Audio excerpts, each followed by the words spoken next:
Visakhapatnam municipal కార్పొరేషన్లో tax payers చెల్లించేటటువంటి సొమ్ముని రాష్ట్ర ఖజానాలో వేసుకొని చంద్రబాబు నాయుడు గారు విడుదల చేయకుండా విశాఖపట్నం మున్సిపల్ కార్పొరేషన్ అభివృద్ధిని అడ్డుకుంటూ ఉన్నారు. దీన్ని సిపిఎం కార్పొరేటర్గా నేను తీవ్రంగా ఖండిస్తూ ఉన్నాను. డిసెంబరు 2025 నాటికి రాష్ట్ర ప్రభుత్వము సుమారుగా 1500 కోట్ల రూపాయలు విశాఖపట్నం మున్సిపల్ కార్పొరేషన్ యొక్క డబ్బు చెల్లించకుండా రాష్ట్ర ఖజానాలో పెట్టుకొని వివిధ అవసరాలకు ఉపయోగించుకుంటూ ఉన్నారు. వీటిల్లో ఆస్తి పన్ను, నీటి ఛార్జీలు, అలాగే వృత్తి పన్ను లేదా బిల్డింగ్ ప్లాన్ ఛార్జీలు, ట్రేడ్ లైసెన్సులు ఇటువంటి వాటి ద్వారా సుమారుగా 338 కోట్ల రూపాయలు ఇవ్వాలి.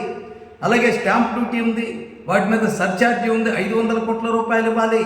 స్మార్ట్ సిటీ నిధుల కింద 285 కోట్ల రూపాయలు ఇవ్వాలి. వాటితో పాటు 15వ ఆర్థిక సంఘం యొక్క నిధులు ఉన్నాయి, 195 కోట్ల రూపాయలు ఇవ్వాలి. అవి కాక వృత్తి పన్ను కానీ లేకపోతే G20 కింద ఉన్నటువంటి 60 కోట్లు కానీ ఈ విధంగా మొత్తం లెక్క వేస్తే 1500 కోట్ల రూపాయలు రాష్ట్ర ప్రభుత్వం తన అవసరాలకు ఉపయోగించుకుంటూ దెబ్బతీస్తూ ఉన్నారు. విశాఖపట్నం మున్సిపల్ కార్పొరేషన్ ఖజానా ఖాళీ అయిపోయింది. ఇప్పుడు రోడ్లకు కానీ, మంచినీళ్ళకి కానీ, లేకపోతే డ్రైనేజ్కి కానీ, పార్కులకు కానీ, వీధి లైట్లకు కానీ, ఇటువంటి మెయింటెనెన్స్ కానీ ఇతర అభివృద్ధి కార్యక్రమాలకి నిధులు లేకుండా తీవ్రంగా అగసాట్లు పడుతూ ఉన్నది. అలాగే గతంలో చేసినటువంటి పనుల్లో వాటికి కూడా బిల్లులు చెల్లించలేనటువంటి నిస్సహాయ స్థితిలోకి జీవీఎంసీని నెట్టేయడం జరిగింది. ఈ విధంగా విశాఖపట్నం యొక్క అభివృద్ధిని చంద్రబాబు నాయుడు కూటమి ప్రభుత్వం దెబ్బతీస్తూ ఉన్నది. ఈ 18 నెలల కాలంలో ఒక్క రూపాయి కూడా చంద్రబాబు నాయుడు గారు విశాఖపట్నం స్టీల్ ప్లాంట్కి ఇవ్వలేదు. ఇవ్వకపోగా వాళ్ళ నగరంలో వాళ్ళ ఎంపీలు ఉన్నారు, మంత్రులు ఉన్నారు.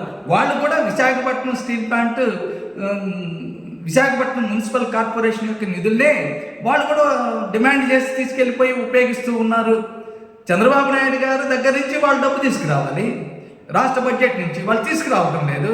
విశాఖపట్నం మున్సిపల్ కార్పొరేషన్ మీద కూడా వాళ్ళు కూడా ఆధారపడాల్సినటువంటి దౌర్భాగ్య స్థితిని చంద్రబాబు నాయుడు కూటమి ప్రభుత్వం ఏర్పాటు చేసింది.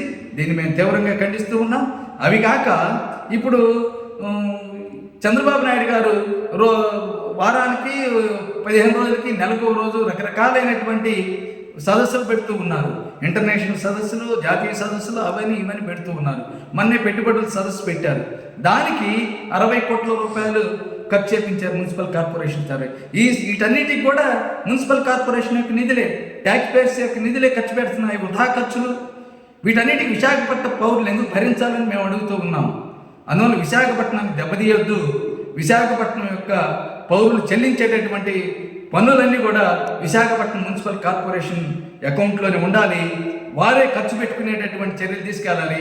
అమరావతికి తీసుకెళ్లకుండా ఒక చట్టం కూడా చేయడం జరిగింది. CFMS నుంచి విశాఖపట్నం, విజయవాడని మినహాయించారు.